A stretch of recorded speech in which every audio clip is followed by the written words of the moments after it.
Welcome to the deep dive. Today we're embarking on a journey into the poetic world of Ayten Mutlu. That's right. We're looking at her collection, Nataša Bajić, which translates roughly as pasted test. Yeah, and specifically the Serbian translation by Nataša Bajić. Our mission really is to try and unearth the core themes, the insights woven through Mutlu's, well, quite diverse poetic landscape. It is diverse. And the book itself, it has this fascinating structure. It's actually divided into 4 parts. Okay. So we'll kick off with the first one, Also, a shu, that spiritual circle, stone mirror. right. And within that section, Mutlu guides us through this series of linked poems. It starts with Ea, which is wind, and goes all the way through to wounded animals. Okay, so that's part one. What about the others? Well, after that, you have 2 untitled sections, just blank. And then a final part.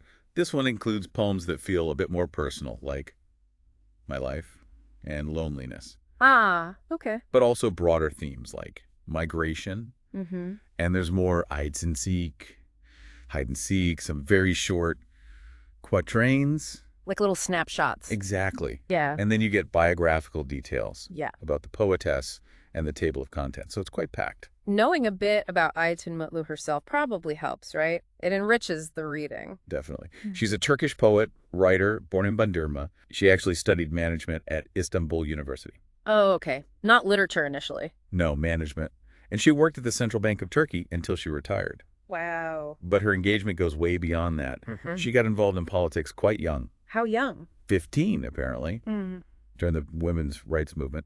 And remarkably, she also translates women poets. From all different times. Yeah, from antiquity right up to the present day. It's quite a commitment.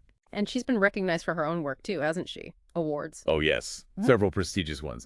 The Ibrahim Yıldızoğlu Literary Award back in '99, the Yalova International Meeting of Poets Award in 2001, and the Sunula Arsoy Literary Award in 2005. So she's definitely a significant voice. Undeniably. In Wow. contemporary poetry, yes. And she writes a lot. I saw a list of works mentioned. She's very productive. Titles like O Koshayo Jo, Resist My Love, The Time Comes When, O'Shea Loca Towards the Sea. Gives you a sense of her range. It really does. Child and Evening, Ukashe in Search of Lost Meanings, On the Threshold, the list goes on. And what's really interesting for this collection, the Serbian one, is her connection to Serbian poetry itself. Absolutely. That's a key point. She's translated Serbian poets. People like Dragan Dragolovic, Milica Lilic, Nedeljko Terzic. And Nataša Bajić, the translator of this very book. And Nataša Bajić, yes, who brought Dado Bizira to us in Serbian. It highlights this wonderful cross-cultural conversation happening through poetry. Okay, let's dive into that first section then.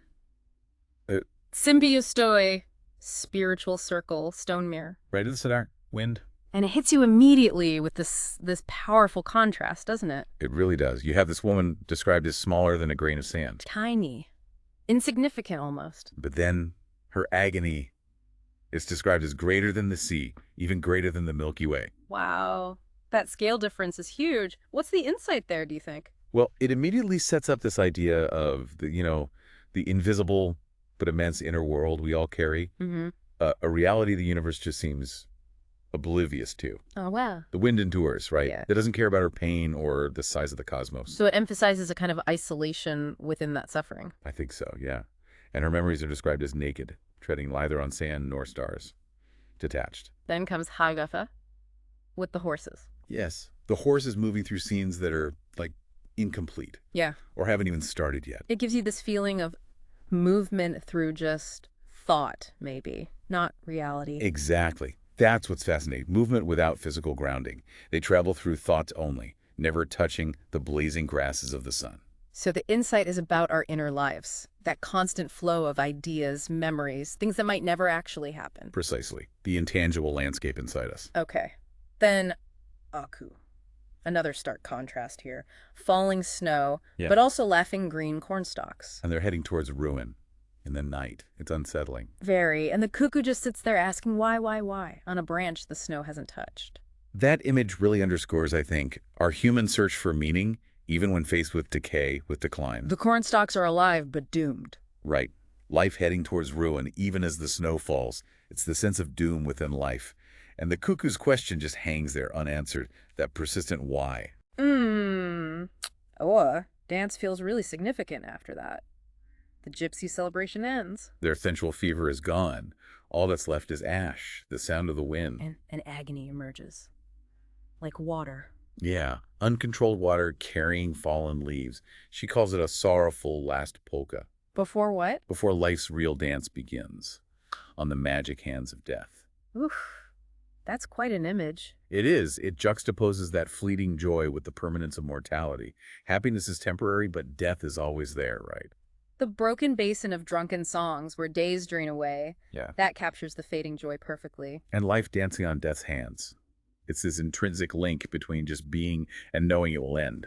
You can't separate them. Let's move to Masha Stone. The mood shifts, feels more autumnal. Yes, autumn. The sun, the wine, a yellowing vine, or the witnesses. Witnesses to what? Regrets. It mentions sharpened knives of light, watching regrets in the vineyard of time. That autumnal setting is a classic metaphor for reflection, isn't it? Acknowledging time passing. And those knives of light. It suggests a painful clarity about past mistakes. Could be. A sharp insight into lost opportunities. Yeah. And the call to drink to the red goddess covering memory maybe is an attempt to cope. Or numb the feeling of having lost more than you ever had. Perhaps. That sense of life just slipping away like the end of a song, as she puts it. Then we get Babby Hum, we lost ourselves in ourselves. This feels different, more internal, a conversation with solitude. By the fireplace, yeah. It's a beautiful exploration of that paradox. Yeah. Connection and isolation. Leaving voices on the tablecloth, walking with the moon.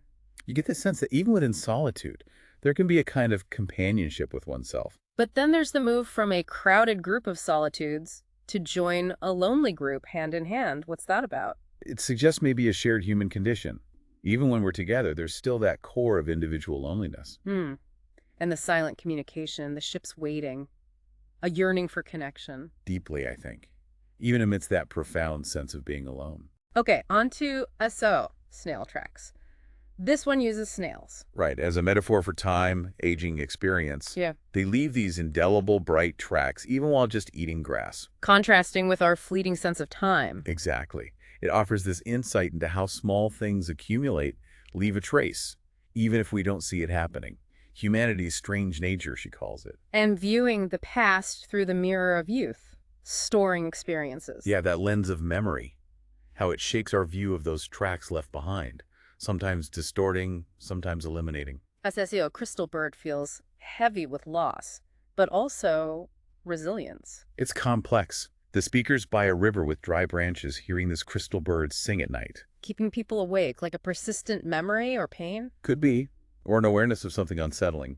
The speaker identifies with a sunken ship, carrying a corpse that closes the depths within me. That's a heavy burden. Immense. And then the plea for pain not to cease. To stay. That's counterintuitive. It is. It leads to this realization. Now I know death is the earth, the ground of being. And the crystal bird breaks within, like that realization shattering something. Perhaps shattering an illusion, fully internalizing that inescapable reality of death as the foundation. A profound insight. Then Mazurka. This one feels frantic, almost chaotic. It's a whirlwind, definitely. Yeah. Stolen September, a voice written in the night, the struggle to get over lost love.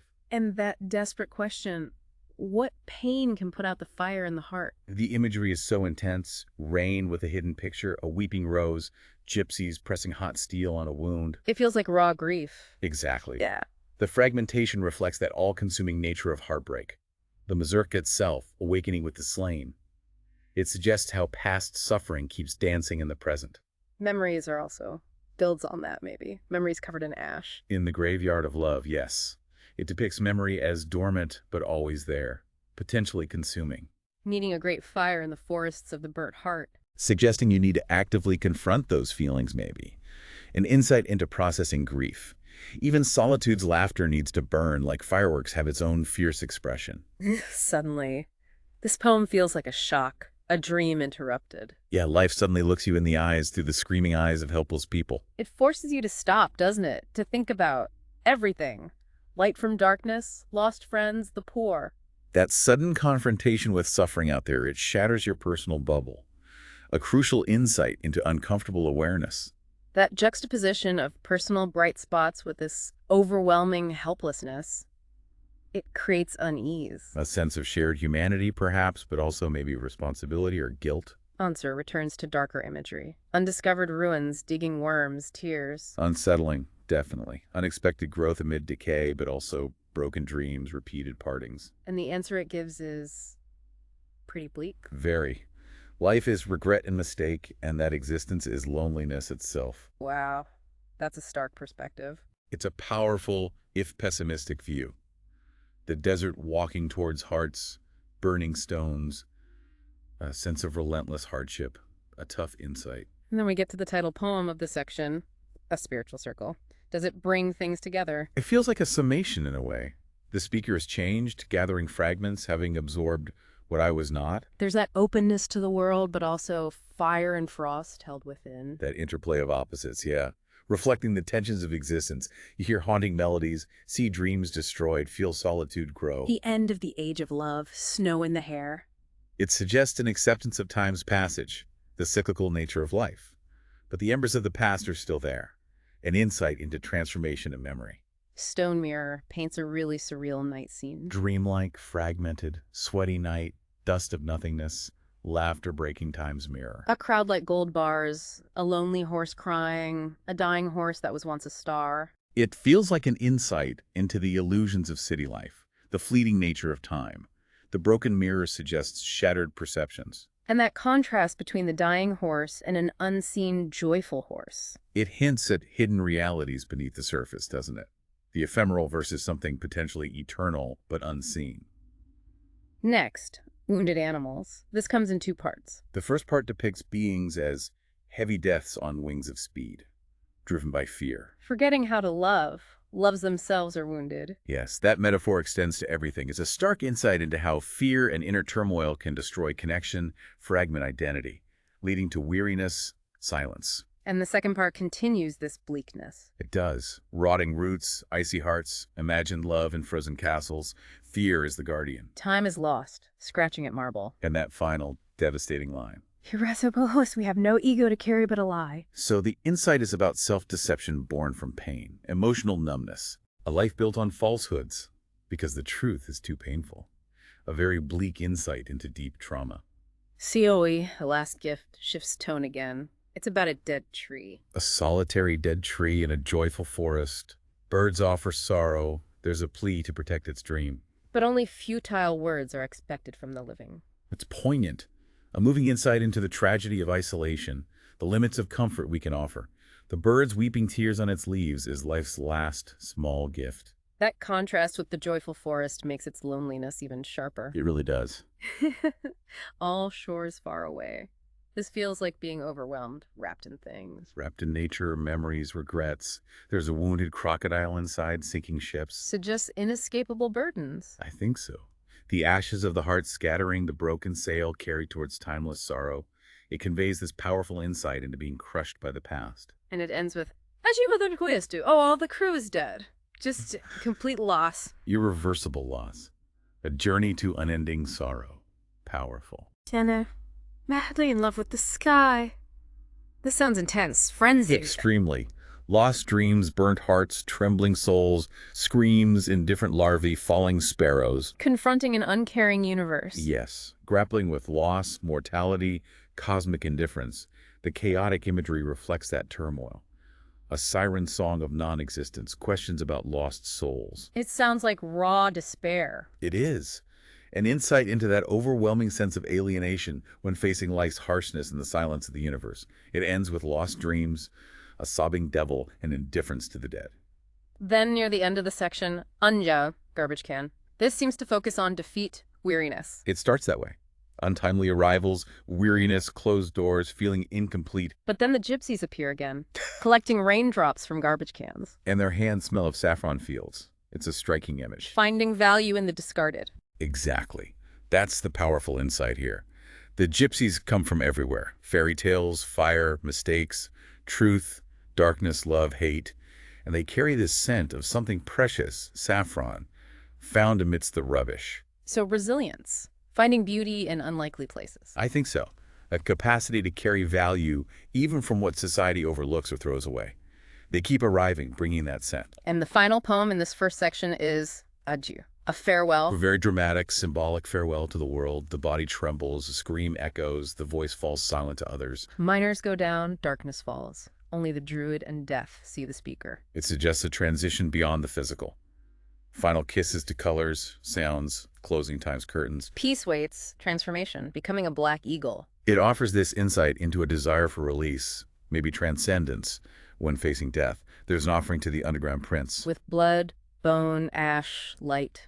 A final ritualistic act. It ends with the holy dance ending, rain coming, Sister Earth in a crystal labyrinth, a sense of closure in moving into something unknown. Wow, that's an incredibly rich and multifaceted journey through just the first part of Dome. It really is.